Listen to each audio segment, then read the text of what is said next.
Ito yung tatlong tanong lang, Brother Toto. I know, I don't know if you can remember. May tanong ko palagi sa mga Adventists. Number one, sino yung Pope na nag-change ng Sabbath to Sunday?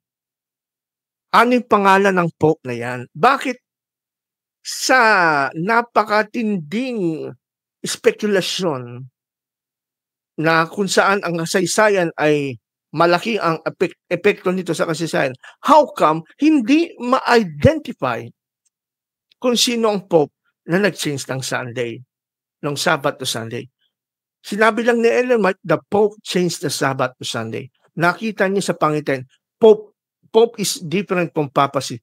Although may ilang edition ng Great Controversy, papacy ang ilagay para i-justify yung mga theories ng ilang mga kapatid nating Adventists na hindi is not a single Pope, but rather a progression of Pope, maraming Pope yan throughout century. Okay, granting, tanggapin na natin, but the question is, meron po itong time factor. Meron siyang panahon, meron siyang time limit kung saan mo hanapin yung Pope ngayon. Saang yugto ng panahon mo hahanapin yung Pope ngayon na sinasabing nag-change ng Sabbath. Ano po yung time? At mga kapatid natin Adventist na rin nagbigay ng time.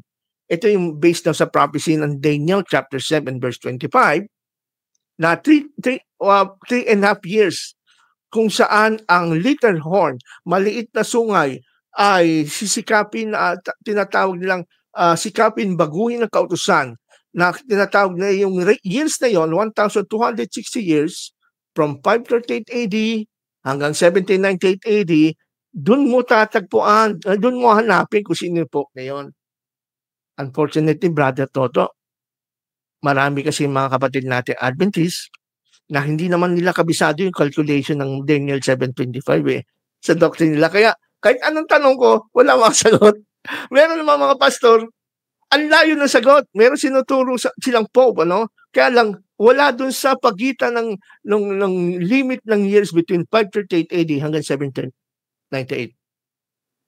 So until now, mystery pa rin.